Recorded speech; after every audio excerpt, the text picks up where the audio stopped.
I sat at the head of my dining room table, looking at the faces of my family gathered around me. My son Marcus on my right, his wife Tasha on my left, my younger son Jerome and his girlfriend across from them, my sister Patricia at the other end. The smell of my famous pot roast filled the room. The candles flickered. The wine glasses sparkled. Everything looked perfect, like a normal Sunday family dinner. But my hands were shaking under the table. My heart was pounding so hard I could hear it in my ears. Because tonight wasn't a normal dinner. Tonight was the night I was going to expose everything. Tonight was the night Tasha's lies would finally catch up to her. Tonight was the night my family would learn the truth about what she'd been doing to me for the past 6 months. I'm so glad you're here. If you're watching this video, please like and subscribe to my channel and tell me in the comments where you're listening to my story from. I want to know how far it's traveled. My name is Diane Washington. I'm 54 years old. I've been a high school English teacher for 28 years in Atlanta, Georgia. I raised 2 sons as a single mother after my husband walked out when they were just 3 and 1. I've never been the type to cause drama. I've never been one to make wild accusations. I've always been the calm one, the rational one, the one who keeps the peace. But what I'm about to tell you is the story of how my daughter-in-law Tasha tried to convince my entire family that I was losing my mind. How she told everyone I was becoming forgetful, confused, maybe even developing early dementia. How she painted me as an unreliable old woman whose words couldn't be trusted. How she systematically turned my own son against me, made my family doubt me, made me question my own sanity. And how she did all of this to cover up something much darker, something much more calculated, something that could have destroyed everything I'd worked my entire life to build. Because while everyone thought I was the one losing it, Tasha was stealing from me. She was manipulating my finances. She was forging my signature. She was planning to take everything I owned. And she almost got away with it. She almost convinced everyone that I was too mentally unstable to be believed. But she made one critical mistake. She underestimated me. She thought because I was kind that I was weak. She thought because I trusted her that I was stupid. She thought because I'm a 54-year-old black woman who teaches high school that I wouldn't fight back. Let me take you back to where this all started.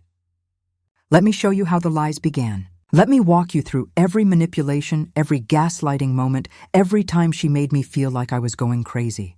Because this story needs to be told. Because other people need to know the warning signs. Because Tasha isn't the only daughter-in-law out there doing this to their mother-in-law. And I'm going to tell you everything. Every detail, every painful moment, every piece of evidence I had to secretly collect. Every night I spent crying and doubting myself. Every time my own son looked at me like I was losing my grip on reality. I'm going to take you through it all, because by the end of this story, you'll understand exactly how dangerous financial abuse can be. You'll see how gaslighting works. You'll learn how to protect yourself. And you'll know that no matter how convincing the lies are, the truth always has a way of coming out. It started 6 months ago on a Tuesday afternoon. I remember the exact day because it was the same day I got my annual performance review at school. My principal had praised my work, told me I was one of the best teachers in the district. I'd driven home feeling proud, feeling accomplished, ready to celebrate with a glass of wine and my favorite TV show. When I walked into my house, I immediately knew something was wrong. The mail was scattered on my kitchen counter. Bills, statements, junk mail. But I always kept my mail organized. I always sorted it as soon as I brought it in. I had a system, a routine. 30 years of living alone had taught me to be meticulous about these things. I stood there staring at the mess, trying to remember if I'd been in a hurry that morning. If maybe I'd just tossed the mail down and forgotten about it. But I couldn't remember doing that. I distinctly remembered sorting through the mail the night before, putting the bills in my office, throwing away the junk. So how did all this mail get here? I checked my office. The bills I'd sorted were gone. The ones on the counter were different, newer, from today's delivery. But I hadn't been home when the mail came. I'd been at work.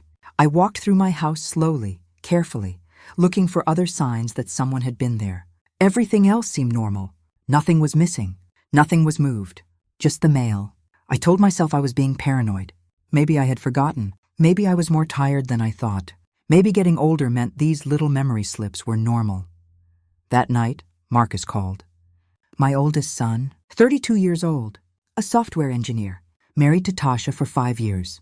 They lived about 20 minutes away in a nice subdivision. They had 2 beautiful daughters, my grandbabies, ages 3 and 5. "Hey, Ma," he said when I answered. His voice sounded strange, careful, like he was choosing his words. "How you doing?" "I'm good, baby. Just got home from work. Had a great review today." "That's good. That's real good. Hey, listen, Tasha mentioned she stopped by your place today to drop off some things.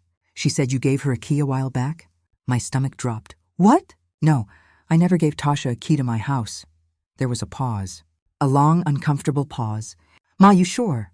She said you gave it to her last month. Said you told her you wanted her to have one in case of emergencies." I felt something cold slide down my spine. "Marcus, I promise you I never gave her a key. Why would she need a key to my house?" "For emergencies, Ma. Like if something happened and we needed to check on you." "Nothing's going to happen to me. I'm 54, not 84, and I definitely didn't give her a key." Another pause. This one felt different, heavier. "Okay, maybe she got confused. I'll ask her about it. Marcus, what did she drop off?" "Some food, I think. She said she made extra dinner and thought you might want some." I walked to my refrigerator, opened it. There, on the second shelf, was a covered dish I hadn't noticed before. Chicken and rice, still warm, my favorite. But I hadn't asked for it, hadn't known it was coming. "Marcus, I need that key back. Whatever key she has, I didn't give it to her." "Ma, come on. Don't be like that. Tasha was just trying to be nice. I'm not being like anything. I'm telling you, I didn't give her a key to my house, and I want it back." I could hear him sigh. That sigh, the one that said he thought I was being difficult, being irrational, being the problem. "All right, Ma, I'll talk to her. Get some rest, okay? You sound stressed." After we hung up, I sat on my couch for a long time, staring at nothing, trying to make sense of what had just happened. Tasha had a key to my house, a key I never gave her. She'd been in my home without my permission. And when I confronted her about it through Marcus, she'd lied, said I gave it to her, made it seem like I'd forgotten. The next morning, I changed my locks, called a locksmith first thing, paid extra for same-day service. When Marcus found out, he called me upset. "Ma, that's disrespectful. Tasha was crying all night thinking you don't trust her." "I don't trust anyone who lies about having a key to my house." "She didn't lie. You gave her that key and forgot." "Ma, this is exactly what I've been worried about. You've been forgetting things. I felt like I'd been slapped." "What are you talking about? I haven't been forgetting things." "Yes, you have. Remember last month when you swore you sent me a birthday card but I never got it? Remember 2 months ago when you forgot we had plans for dinner? Ma, it's okay to admit when things are getting harder. You're getting older. These things happen," I wanted to scream. I had sent him a birthday card. I remembered going to the store, picking out the perfect one with a funny cartoon on the front, writing a heartfelt message inside, putting it in the mail. And the dinner plans he mentioned? That was the night he'd called to cancel at the last minute because Tasha wasn't feeling well. I remembered it clearly, but now he was telling me I'd forgotten. He was rewriting history, making me doubt my own memory. "Marcus, I'm not losing my mind. I remember everything clearly." "Okay, Ma, okay. We'll talk about this later. Just rest, all right?" Over the next few weeks, it got worse. So much worse. Items would go missing from my house.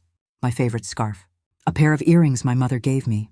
A photo album. Small things. Things I'd had for years. Things I knew exactly where I kept them. And then they'd reappear days later in completely different places. The scarf showed up in my kitchen drawer. The earrings were in my bathroom cabinet.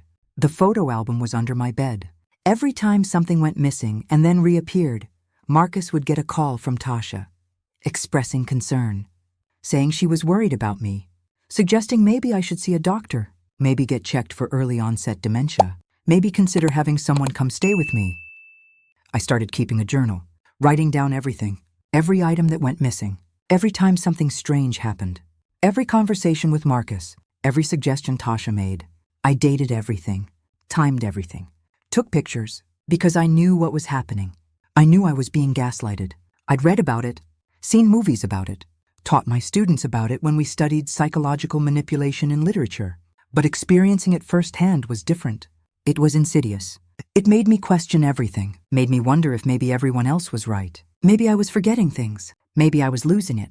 There were days I'd sit at my kitchen table crying, going through my journal, trying to prove to myself that I wasn't crazy. Then came the money. That's when things went from unsettling to terrifying. I went to the bank one day to deposit my paycheck.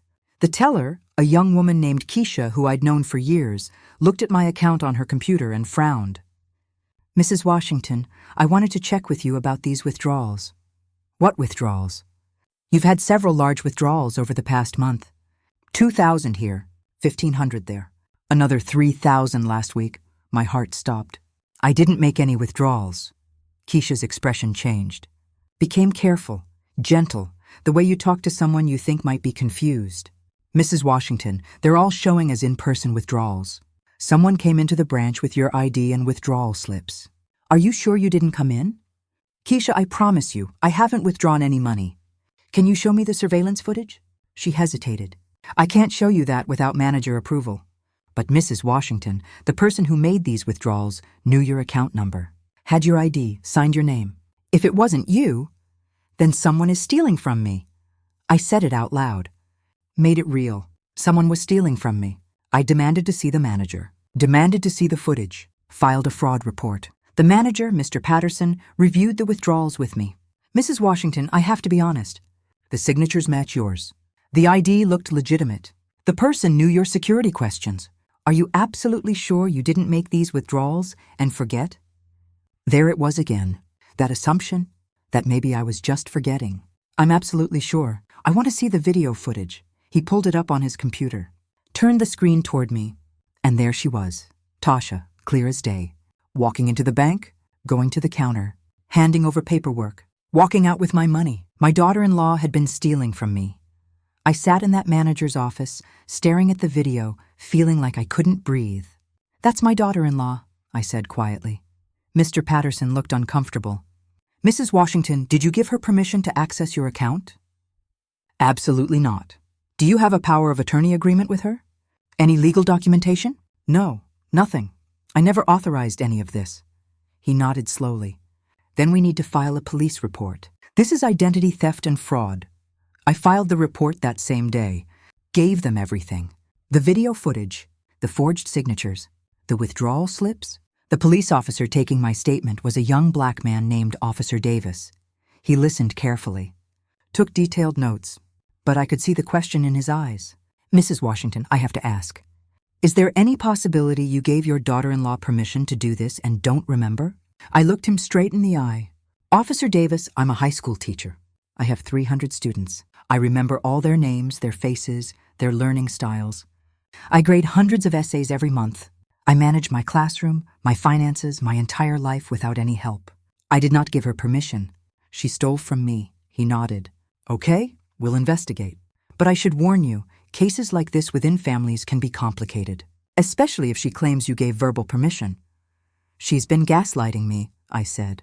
"She's been making everyone think I'm losing my mind, so when I accuse her of stealing, no one will believe me." Officer Davis looked at me with something like recognition. Like maybe he'd seen this before. "Do you have any proof of the gaslighting?" "I have a journal. I've been documenting everything.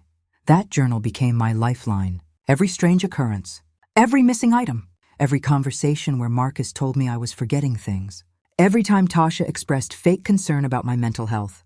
I had it all written down, with dates, with times, with details. I took my journal to my sister Patricia, showed her everything. Patricia is 5 years older than me, a retired nurse, sharp as a tack, no nonsense. She read through every page carefully. When she finished, she looked at me with fire in her eyes. "That girl is trying to rob you blind." "I know. And she's making everyone think you're senile so no one will believe you when you figure it out." "I know. We're going to stop her." "How?" "Marcus doesn't believe me. He thinks I'm the one with the problem." Patricia closed the journal. "Then we need proof. Real proof. Not just your word against hers. We need to catch her in the act." That's when we came up with the plan. The dinner plan. I would invite the whole family over for Sunday dinner. A nice meal, a family gathering. Nothing suspicious. But I'd also set up cameras. Hidden cameras throughout my house. I'd leave certain things out. Bait, my checkbook on the kitchen counter, my credit cards in my purse in plain sight, my important documents in my office desk. And I'd watch. We'd watch. And when Tasha took the bait, when she stole something or snooped where she shouldn't, we'd have video evidence. Evidence that couldn't be explained away. Evidence that would prove I wasn't losing my mind. Setting up the cameras took time. I had to be careful, had to make sure they were hidden well enough that Tasha wouldn't notice them. I bought tiny cameras online, the kind that look like phone chargers and smoke detectors. Positioned them strategically throughout my house. In my living room, my kitchen, my office, my bedroom. I tested them all, made sure the angles were right, made sure they captured everything. Then I sent out the invitations. Called Marcus and asked him to bring his family for Sunday dinner. Called Jerome and asked him to bring his girlfriend. Called Patricia and asked her to come early to help me cook. Made it sound casual, normal, just a family gathering. Marcus hesitated when I called. "Ma, are you sure? Last time we tried to have family dinner, you got upset about the key thing." "Marcus, baby, I want to apologize for that. I think maybe I was stressed from work. I want to make things right with Tasha. Can you please bring her and the girls? I'll make all your favorites." I could hear the relief in his voice. "Yeah, Ma, yeah, we'll be there. Tasha will be happy to hear that. She's been really hurt, you know." "I know. I want to fix things." We set the date, Sunday, 3 weeks away. That gave me time to prepare. Time to make sure everything was perfect. Time to gather more evidence if I needed it. And time to practice staying calm. Because when the truth came out, I knew there would be chaos. I knew there would be anger. I knew my son might hate me. But I also knew I couldn't let Tasha get away with this. The weeks leading up to the dinner were torture. I had to pretend everything was fine. Had to act like I believed maybe I was just getting forgetful. Had to let Tasha think her plan was working. She came by my house twice in those 3 weeks, always with some excuse. Bringing me groceries, dropping off baked goods, checking on me just to make sure you're okay. And both times, my cameras caught her. The first time, she went through my mail, carefully, methodically, looking at my bank statements. My credit card bills, taking pictures with her phone, then putting everything back exactly where it was. The second time, she went into my office, went through my desk drawers, found my checkbook, tore out 3 checks from the back of the book. The checks I'd never noticed were missing until I got to them, forged my signature. I watched it all later on my laptop, watched her move through my house like she owned it, watched her steal from me with such casual confidence. And I saved every video, backed them up on multiple drives, sent copies to Patricia, made sure if anything happened to me, the evidence would still exist. Sunday finally came. I woke up early, spent the morning cooking, made my famous pot roast, mac and cheese, collard greens cooked with smoked turkey, candied yams, cornbread, peach cobbler for dessert. The smells filled my house, made it feel like home, like family, like everything was normal. Patricia arrived at noon to help me set the table. We used my good china, my crystal glasses, my silver candlesticks, made everything look beautiful. "You ready for this?" Patricia asked, as we arranged flowers in the center of the table. "I'm ready. Are you?" "Girl, I've been ready. I can't wait to see the look on that girl's face. Patricia, promise me something. No matter what happens, no matter how upset Marcus gets, we're seeing this through. I promise. That boy needs to know what kind of woman he married." Marcus and his family arrived at 3. The girls ran in first, squealing, "Grandma!" and hugging my legs. 5-year-old Maya and 3-year-old Zoe. My heart, my joy. I scooped them up, kissed their cheeks, told them how much I'd missed them. Marcus came in next, carrying a bottle of wine. He kissed my cheek. "Hey, Ma, house smells amazing." Then came Tasha, beautiful Tasha with her perfect smile and her designer dress and her expensive perfume. She hugged me, actually hugged me. "Diane, thank you so much for inviting us." "I've missed you." I hugged her back, played my part. "I've missed you too, sweetheart." Come in, come in." Jerome arrived with his girlfriend Shanice a few minutes later. Everyone settled into the living room while Patricia and I finished up in the kitchen. I could hear them laughing, talking, the girls playing. It sounded like a normal family gathering, but my heart was pounding. My hands were shaking as I arranged food on serving platters. "You okay?" Patricia whispered. "I'm okay. Let's do this." We called everyone to the table. They took their seats. I sat at the head of the table like I always did. Marcus on my right, Tasha on my left, Jerome and Shanice across from them. Patricia at the other end with the girls next to her. We said grace, passed the food, filled our plates, made small talk about work and school and the girls' activities. Everything seemed perfect, normal, but I was waiting, watching, because I'd left something out, something Tasha wouldn't be able to resist. During dessert, I excused myself to go to the bathroom. left my purse on the kitchen counter, my wallet inside it, my credit cards visible. I went upstairs, waited exactly 5 minutes. Then I heard it. The sound I'd been waiting for. Footsteps in my kitchen. I checked the camera feed on my phone. There was Tasha, going through my purse, taking pictures of my credit cards, front and back, getting all the numbers, all the information she needed to make online purchases, steal even more from me. I took a deep breath, steadied myself. Then I walked back downstairs, calm, collected, ready. I walked into the kitchen. Tasha jumped when she saw me, quickly put her phone in her pocket. "Oh, Diane, you scared me. I was just looking for the bathroom." "The bathroom is upstairs, Tasha, where you saw me go." Right, I forgot. I'll go up now. No need.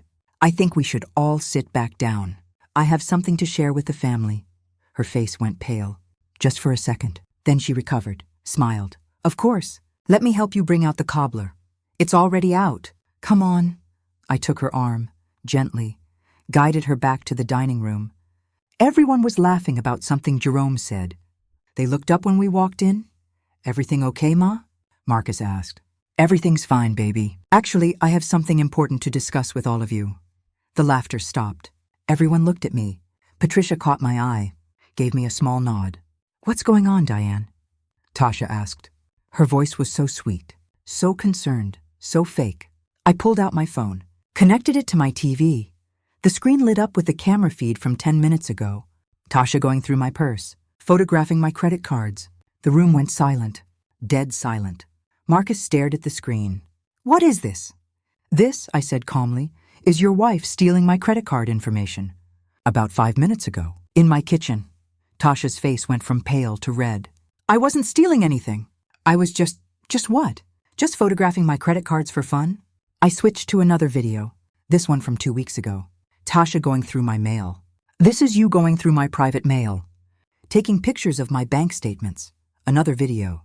Tasha taking checks from my checkbook. "This is you stealing blank checks from my office." Marcus was staring at the screen like he couldn't believe what he was seeing. "Tasha, what the hell?" "Marcus, I can explain. Your mother, she's been so confused lately. I was just trying to help her keep track of her finances. She asked me to—" "I never asked you to do anything," I said firmly. "I never gave you permission to access my accounts. I never gave you a key to my house, and I've been documenting everything." I put a thick folder on the table. "My journal, bank statements, police reports. For the past 6 months, you've been stealing from me. You've stolen over $15,000 from my bank account. You've been gaslighting me, making everyone think I'm losing my mind, so when I finally figured out what you were doing, no one would believe me. That's not true." Tasha was standing now, desperate, panicked. "Diane has been forgetting things." "Marcus, you know she has. The key thing, the birthday card. All those times you lied to make me look confused," I interrupted. "All those times you moved things in my house, made things disappear and reappear, all to make me seem unreliable. So when I accused you of stealing, everyone would think I was just a confused old woman." I pulled out more papers, bank surveillance footage stills. This is you, Tasha, clear as day, walking into my bank, withdrawing my money, using forged signatures and my stolen ID. The bank has it all on file. The police have it all on file. Marcus looked like he might be sick. "Ma, why didn't you tell me?" "I tried to tell you, baby. But every time I did, Tasha made it seem like I was the problem. Like I was forgetting things. Like I was being paranoid. You took her side every time." He turned to Tasha. His face was a mixture of betrayal and rage. "Is this true? Did you steal from my mother?" Tasha was crying now. Real tears. Desperate tears. "Marcus, please, let me explain. We needed the money. You know we've been struggling with the mortgage. The girl's school tuition. I was just borrowing it. I was going to pay her back." "Borrowing?" I said coldly. "You don't borrow money by forging someone's signature and stealing their ID. That's called theft. That's called fraud. That's called elder financial abuse." Jerome was staring at his brother. "Man, what the hell? Your wife has been robbing Ma?" Shanice had her hand over her mouth in shock. Patricia stood up, and I have copies of everything. Every video, every document, every piece of evidence. We've already filed police reports. We have a lawyer ready to press charges. This isn't just going to disappear, Tasha." Tasha turned on me then, The mask finally dropped completely. The sweetness was gone. All that was left was rage. You miserable old bitch. You couldn't just let it go, could you? You had to set me up. You had to trap me. I didn't trap you. I gave you every opportunity to stop. You're the one who kept stealing. You're the one who kept lying. You know what your problem is? You can't stand that Marcus chose me. You can't stand that he has a life outside of you. You're just a lonely old woman who can't let go of her son. Marcus slammed his hand on the table. Tasha, stop! But she kept going. She's been poison in our marriage from day one. Always calling, always needing something, always making you feel guilty. I just wanted to take what we deserved, what we earned putting up with her. You went through hell raising Marcus and Jerome alone. You worked 3 jobs sometimes. You made sure they had everything. And now he was going to let her treat me like this? I never treated you badly, I said quietly. I welcomed you into this family. I babysat your girls. I helped you when you needed it. And you repaid me by stealing from me and trying to make everyone think I was losing my mind. The girls started crying. They didn't understand what was happening, but they could feel the tension. Patricia took them to the living room, turned on the TV for them. Jerome and Shanice sat frozen, watching the disaster unfold. Marcus looked at his wife like he'd never seen her before. Get out, he said quietly. What? Get out of my mother's house. Right now. Marcus, please. We can fix this. We can figure this out. You stole from my mother, Tasha. You gaslit her. You made me think she was losing her mind. You made me doubt her. My own mother, the woman who raised me, who sacrificed everything for me. And you did it so you could steal from her? His voice was getting louder. Get out! Tasha grabbed her purse, looked at all of us with hate in her eyes. Fine, fine. You'll regret this. All of you. You have no idea what you've just done, she stormed out. The front door slammed. We all sat in silence for a long moment. Then Marcus dropped his head into his hands and started crying. Not quiet tears, deep, painful sobs. I went to him, put my arms around him. I'm sorry, Ma. I'm so sorry I didn't believe you. I'm so sorry I let her do this to you. It's okay, baby. It's okay. It's not okay. I chose her over you. I doubted you, my own mother. You loved her. You wanted to believe the best about her. That's not your fault. Jerome came over too, put his hand on his brother's shoulder. We're going to fix this, bro. We're all going to help Ma fix this. The next few weeks were chaos. Marcus filed for divorce immediately. The police arrested Tasha on charges of identity theft, fraud, and elder financial abuse. She tried to fight it, hired a lawyer, tried to claim I had given her permission. But the evidence was overwhelming. The videos, the forged signatures, the police reports. She eventually took a plea deal. 3 years probation, restitution of everything she'd stolen, a permanent restraining order keeping her away from me. Marcus got full custody of the girls. Tasha got supervised visitation. She'd destroyed her entire life for $15,000 and some credit card numbers. The family rallied around me. Marcus moved back in with me for a while, said he needed to rebuild our relationship, to prove he was there for me. Jerome came over every Sunday for dinner. Patricia became a permanent fixture in my house, helping, supporting, making sure I was okay. The girls asked about their mother constantly. Marcus and I tried to explain in terms they could understand that Mommy had made some bad choices, that she'd hurt Grandma, that she needed to take responsibility for what she'd done. It was heartbreaking, watching those little girls try to process their mother's betrayal, watching Marcus try to be both parents, watching our family heal from the damage Tasha had caused. But we did heal. Slowly, painfully, but we healed. I went back to teaching, threw myself into my work. My students became my therapy. Their energy, their questions, their growth reminded me why I loved my job, why I'd chosen this path. I started speaking at community centers about financial abuse, about gaslighting, about protecting yourself from people who see you as vulnerable. I told my story over and over, hoping it might help someone else recognize the warning signs, hoping someone else might have the courage to fight back. Marcus started therapy, working through the betrayal, the guilt, the anger. He blamed himself for not seeing what Tasha was doing, for not believing me sooner. Ma, I let you down, he said one night over dinner. We were eating quietly, just the two of us. The girls were asleep upstairs. You didn't let me down, Marcus. You were manipulated. She was good at it. She knew exactly what to say to make you doubt me. But I should have known better. You're my mother. I've known you my whole life. I should have trusted you. You loved your wife. You wanted your marriage to work. Those are good instincts. She just exploited them. He shook his head. I don't know if I'll ever be able to trust someone again. Every time I think about dating, about meeting someone new, all I can think about is what Tasha did. You will trust again. Maybe not today, maybe not for a while, but you will. You're too good a man to let one bad woman ruin you for everyone else. Patricia came over one evening about 3 months after everything happened. She brought wine. We sat on my porch watching the sunset. You did good, sis, she said. Did I? Sometimes I wonder if I should have just let it go. If exposing her was worth what it did to Marcus. To the girls, you couldn't let it go. She would have kept stealing. Eventually, she would have taken everything. The house, your retirement, everything you worked for. I know. But the girls lost their mother. Marcus lost his wife. Our family is broken. Your family isn't broken. It's healing. And those girls are better off knowing the truth about their mother than growing up with her lies. You really think so? I know so. You taught them the most important lesson they'll ever learn, that the truth matters, that you fight for what's right even when it's hard, even when it costs you something. I sipped my wine, watched the sun paint the sky orange and pink. I'm tired, Patricia. I'm so tired of fighting. Then rest. You fought enough. Now let your family take care of you for a while. The first year after everything was the hardest. Marcus struggled with trust issues. The girls struggled with their mother's absence. I struggled with guilt for breaking up their family, even though I knew I'd done the right thing.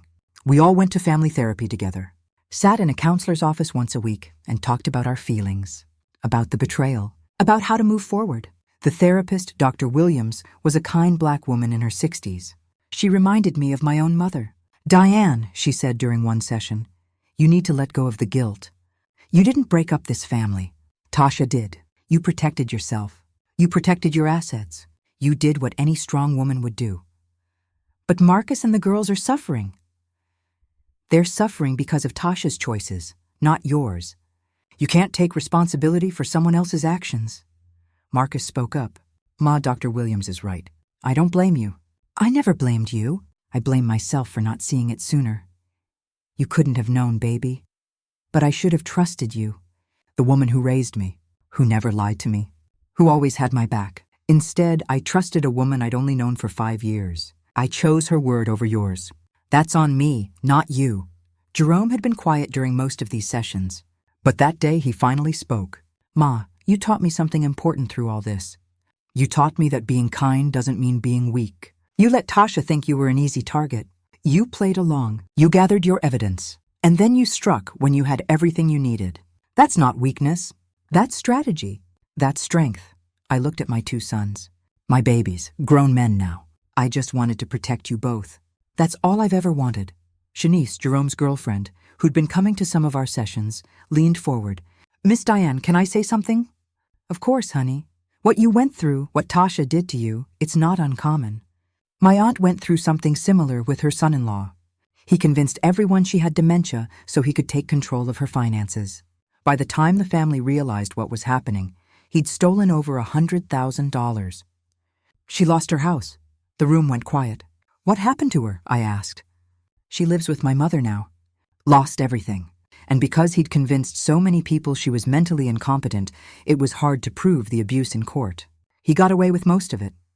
That's what Tasha was planning, Marcus said slowly. Wasn't it, Ma? She was building a case that you were incompetent so she could eventually take control of everything. I nodded. That's exactly what she was doing. Every little thing. The key she said I gave her. The birthday card I supposedly forgot to send. Every item she moved and made me think I'd misplaced. It was all building to that. In another 6 months, maybe a year, she probably would have had enough evidence to petition for guardianship. Dr. Williams nodded. Financial abuse of elders is one of the fastest-growing crimes in America, and it's often perpetrated by family members, children, grandchildren, in-laws, people the victim trusts. People who have access to their homes, their information, their vulnerabilities. How do people protect themselves? Shanice asked. Documentation. Exactly what Diane did. Keep records. Monitor your accounts. Don't give anyone unfettered access to your finances. And trust your instincts. If something feels wrong, it probably is. I thought about all those nights I'd sat up questioning myself, wondering if maybe everyone else was right. Maybe I was forgetting things. Maybe I was losing it. The gaslighting was the worst part, I said. Worse than the stolen money, worse than the betrayal. The gaslighting made me doubt everything, made me doubt myself. That's why it's so effective, Dr. Williams said. When you can make someone doubt their own mind, their own memory, their own perception of reality, you can control them completely. You did something incredibly difficult, Diane. You held on to your truth even when everyone around you was telling you that you were wrong. 2 years after the exposure, Marcus started dating again. A woman named Nicole, a pediatric nurse, divorced with a teenage son. She was careful with Marcus, patient, understanding when he had moments of doubt or fear. She met me for coffee one day, just the two of us. "Miss Diane," she said, stirring sugar into her latte. "Marcus told me everything that happened with Tasha. I want you to know, I'm not here to replace you in his life or try to come between you and your son." I appreciate that. Nicole, I also want you to know that I understand why you'd be cautious about me, about any woman Marcus brings into his life after what happened. Are you asking for my blessing? She smiled. I'm asking for a fair chance. I'm asking you to judge me on my own actions, not on what Tasha did. And I'm asking you to tell me if you ever see any red flags. Because I'd rather you speak up and be wrong than stay silent and be right. I liked her immediately. Her directness, her honesty. Nicole, if you hurt my son or those girls, there won't be anywhere on this earth you can hide from me. She laughed. Fair enough. And if I ever step out of line, you have my permission to call me out immediately. I've seen what financial abuse does. My own grandmother went through it with my uncle. I would never, ever do that to someone. Then we'll get along just fine. Marcus and Nicole got engaged a year later. The wedding was small, intimate, just close family and friends. The girls were flower girls. They'd grown so much. Maya was 8 now. Zoe was 6. They loved Nicole, called her Miss Nicole, and held her hand and asked her to braid their hair. Sometimes I watched Marcus with Nicole and saw the difference. He was more present, more engaged, more himself. With Tasha, there'd always been this underlying tension, this feeling that he was walking on eggshells, trying to keep her happy. With Nicole, he was relaxed. He laughed more, smiled more, was genuinely happy. You approve? Patricia asked me at the wedding reception. We were sitting together, watching Marcus and Nicole dance. I approve. She's good for him. Good for the girls. And she's not stealing your credit cards, which is a plus. I laughed. That is definitely a plus. Patricia squeezed my hand. You did good, sis. You protected your son even when it meant breaking his heart temporarily. That takes courage. I was terrified. Every day leading up to that dinner, I was terrified I was making a mistake. That maybe I was wrong. That maybe there was some explanation I wasn't seeing. But you trusted yourself. You trusted your instincts. And you were right. 3 years after the exposure, Tasha reached out. She sent a letter to my house. Marcus had moved out by then, was living with Nicole and the girls in their own place. But he still came over every Sunday for dinner. It was our tradition now. Him, Nicole, the girls, Jerome, Shanice, Patricia, every Sunday, without fail. The letter arrived on a Tuesday. I recognized Tasha's handwriting immediately. My first instinct was to throw it away without reading it. But curiosity got the better of me. I opened it. The letter was 3 pages long, handwritten, full of apologies and explanations and excuses. She talked about how she'd been struggling financially, how the pressure of keeping up appearances had gotten to her, how she'd made terrible choices and regretted everything. She asked for forgiveness, said she'd been going to therapy, said she understood if I never wanted to speak to her again, but hoped that someday I might find it in my heart to give her another chance. Not with Marcus. She understood that bridge was burned. But with the girls, she missed her daughters, wanted to be part of their lives again. I read the letter 3 times. Then I called Marcus. Tasha sent me a letter. Silence on the other end. Then, what did it say? I read it to him, word for word. When I finished, he sighed. What do you think, Ma? I think she's sorry she got caught. I think she's sorry she lost you and the girls and her comfortable life. I don't know if she's sorry for what she actually did. Yeah, that's what I think too. What about the girls? Do they ask about her? Sometimes, less than they used to. They see her once a month with a supervisor. She's been sober at those visits. Been appropriate. But there's always this distance now. They don't trust her anymore. That's the price of betrayal. Trust, once broken, is almost impossible to rebuild. Do you want to respond to her letter? Marcus asked. I don't know. Part of me wants to tell her everything she put us through, everything she destroyed, but another part of me just wants to let it go. Move on completely. Then let it go, Ma. You don't owe her anything. Not even a response. I never responded to the letter. I put it in a box with all the other evidence from that time. The journal, the bank statements, the police reports, the videos. I kept it all, not because I wanted to dwell on it, but because I never wanted to forget. I never wanted to let my guard down again. Never wanted to assume that kindness would be returned with kindness. The experience changed me, made me more cautious, more protective of my information, my finances, my privacy. I changed my banking passwords monthly. I shredded all my documents. I installed a security system in my house. I was vigilant in a way I'd never been before. Some people might call it paranoid. I called it wise. Patricia said I was like a different person now. Harder, more guarded. Is that a bad thing? I asked her one evening. We were sitting on my porch again. Our usual spot. Not bad, just different.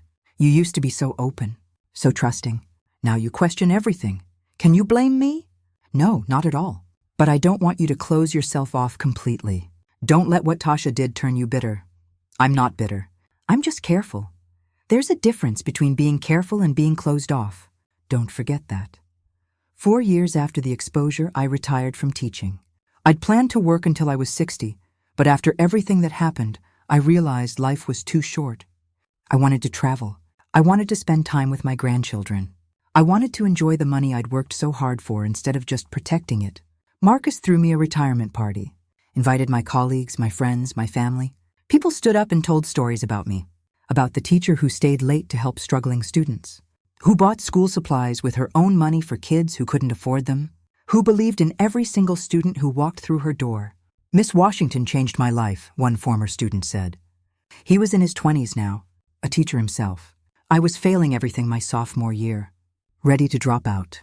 She sat me down and told me I was too smart to waste my potential. She tutored me every day after school, helped me bring my grades up, helped me apply to colleges.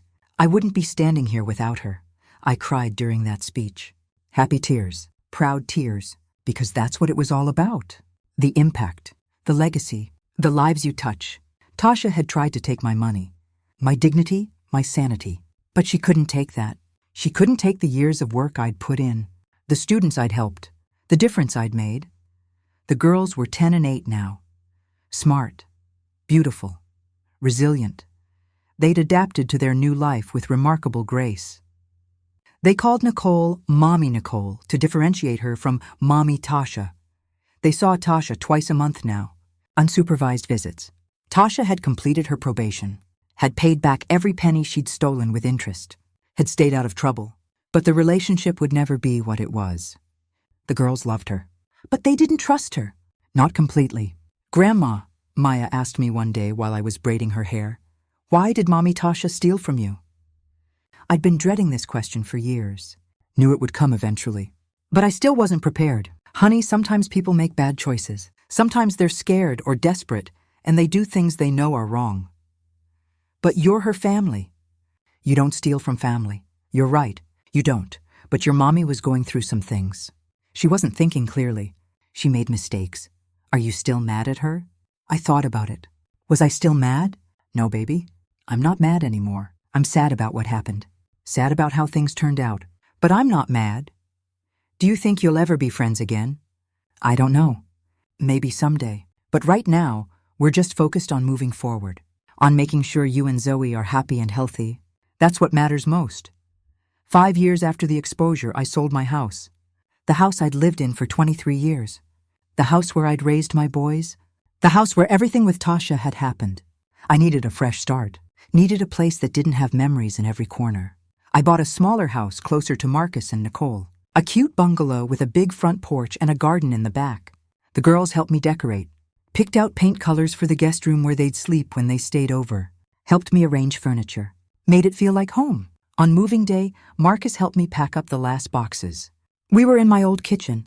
The kitchen where I'd caught Tasha stealing. Where I'd shown the videos to my family.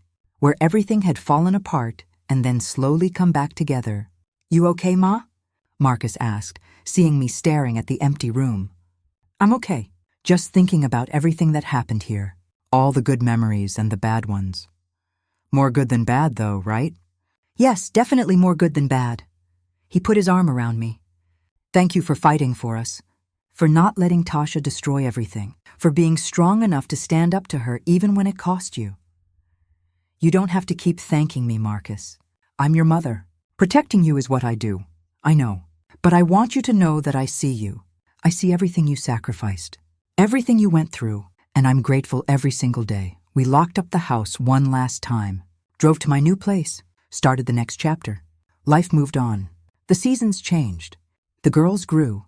Marcus and Nicole had a baby, a boy they named David after my late father. Jerome and Shanice got married. Patricia moved into a retirement community and loved every minute of it. And me?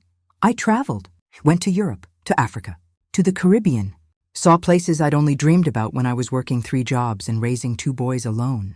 I took painting classes, joined a book club, volunteered at a women's shelter, helping other women who'd experienced financial abuse. I lived, really lived, not just survived, not just got by, but thrived. And sometimes, late at night when I couldn't sleep, I thought about that dinner, that Sunday when I'd exposed Tasha's lies, that moment when everything came crashing down. I thought about the courage it took, the fear I'd felt, the risk I'd taken. Because I could have stayed silent, could have let her keep stealing, could have just accepted everyone's belief that I was losing my mind. It would have been easier, but it wouldn't have been right. 6 years after the exposure, I ran into Tasha at the grocery store. I was in the produce section, examining avocados, when I heard her voice. Diane, I turned. There she was, older, thinner. Her hair was different, shorter, gray showing at the temples. Tasha. We stood there awkwardly. Other shoppers moved around us. Neither of us knew what to say. Finally, she spoke. You look good. Retirement agrees with you. Thank you. I heard you sold the house. Moved closer to Marcus. I did. More awkward silence. Then she said, I know you probably don't want to hear this, but I really am sorry. For everything. I was in a bad place. Made terrible choices. Hurt people I cared about. I've spent 6 years trying to make it right. Have you? I've paid back every penny. Been to therapy. Stayed sober. Rebuilt my relationship with my daughters as much as they'll let me. I have a job now. An apartment. I'm managing. That's good. I'm glad you're doing better. Are you? Glad? I thought about it. Was I glad? Did I want Tasha to suffer forever? Yes, I said finally. I am. Not for your sake. For Maya and Zoe's sake. They need their mother to be healthy and stable. They deserve that, she nodded. Tears in her eyes. Thank you. That means more than you know. But Tasha, we're never going to be friends. We're never going to be family again. Too much has happened. Too much damage was done. I know. I understand. I just wanted you to know that I'm sorry, that I regret everything, that if I could go back and change it, I would. We all have regrets. The important thing is learning from them. She nodded again. Take care of yourself, Diane. You too. I watched her walk away, disappear down another aisle, and I felt something unexpected. Not forgiveness exactly, but a kind of peace. She'd made terrible choices, hurt me and my family in ways that still echoed years later. But she was trying to do better, trying to make amends, and maybe that was enough. Maybe I didn't need to hold on to the anger forever. Maybe I could let it go and still protect myself. Still be vigilant, still remember, but let go of the rage.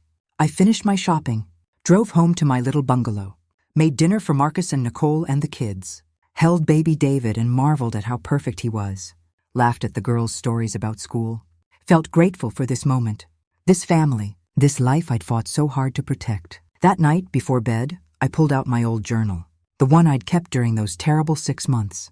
I hadn't looked at it in years.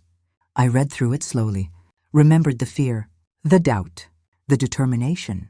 The last entry was from the day after the dinner, after Tasha had been exposed. I'd written, "Today I learned that trusting yourself is the most important thing. That standing up for the truth, even when it's hard, even when you're standing alone, is worth it. That being kind doesn't mean being weak. That protecting yourself is not selfish. And that family, real family, will stand by you when everything falls apart." I closed the journal, put it back in the box, and I knew I'd never need to open it again.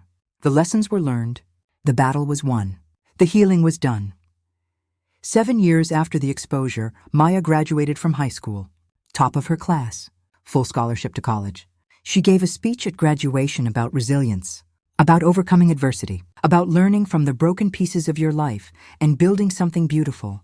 She didn't mention Tasha by name, didn't talk about the scandal that had ripped our family apart when she was just a little girl.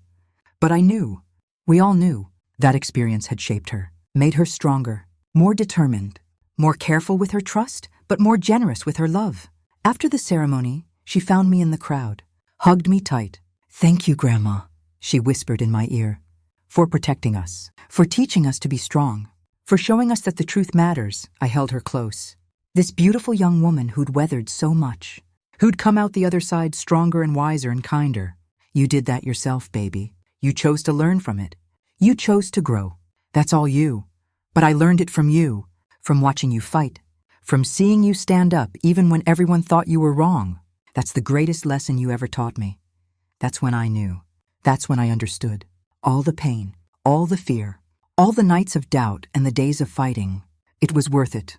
Not just because I'd protected my money or my dignity or my sanity, but because I'd taught my grandchildren something invaluable. I'd taught them to fight for the truth, to trust themselves, to never let anyone make them doubt their own reality. And that lesson would carry them through their entire lives.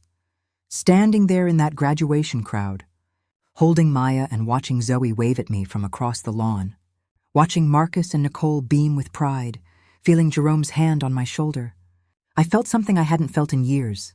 Complete peace, complete satisfaction, complete joy, because this was what mattered. Not the money Tasha had stolen, not the lies she'd told, not the months of gaslighting and manipulation, but this family, these moments, these people who loved me and knew the truth and stood by me when everything fell apart. I'd fought for them, and they were worth every second of that fight. Years later, when people ask me about what happened with Tasha, I tell them the whole story. I don't sugarcoat it, don't minimize it. Don't pretend it wasn't as bad as it was, because other people need to know. Other mothers, other grandmothers, other family members who might be experiencing something similar need to hear that they're not crazy. That gaslighting is real. That financial abuse happens more often than we want to admit. And that fighting back is possible. I tell them to document everything, to trust their instincts, to not be afraid of family conflict when the truth is at stake. I tell them that being kind doesn't mean being a doormat, that protecting yourself is not selfish, that sometimes love means saying no and setting boundaries and even exposing lies.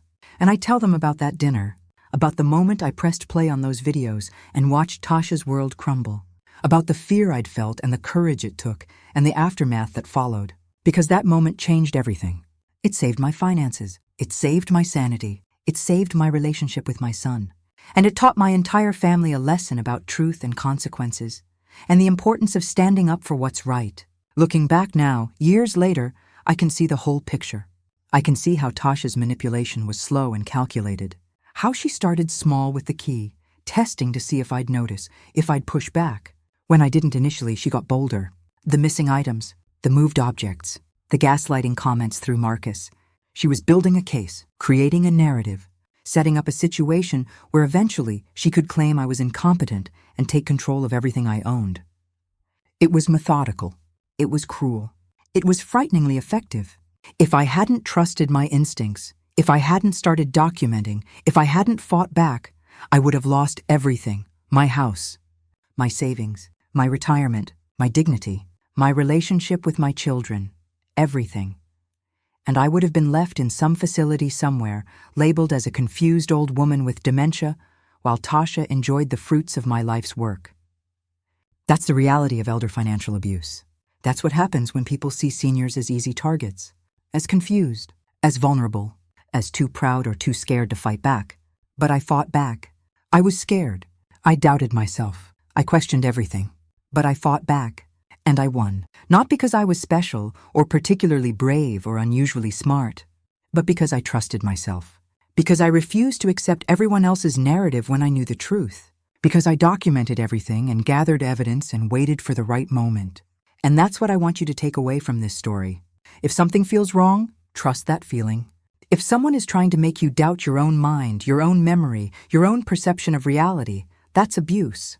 And you have the right to fight back. You have the right to protect yourself. You have the right to expose the truth, even when it's ugly, even when it breaks apart your family temporarily, even when people think you're wrong.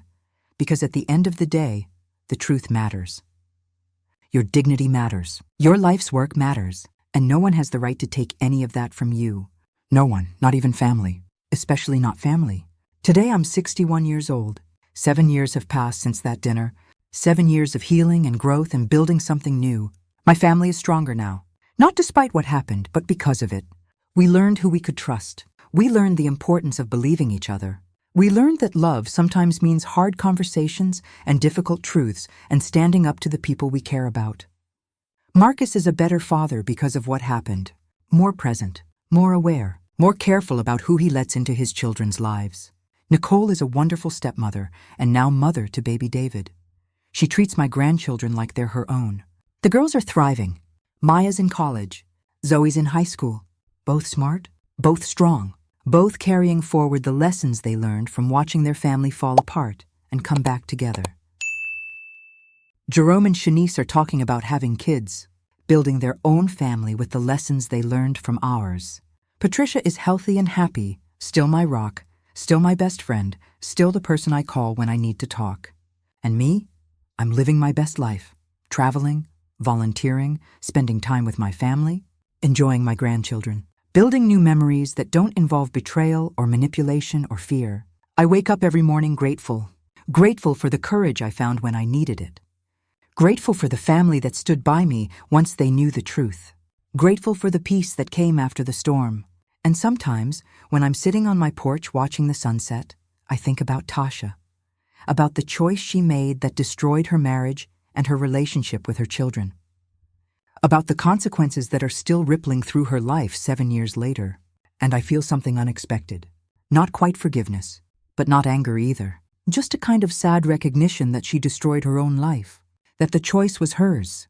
That the consequences are hers to live with. And that's enough. I don't need revenge. I don't need her to suffer. I just need her to be out of my life. And she is. The restraining order expired years ago, but she keeps her distance anyway. She knows what would happen if she tried anything again.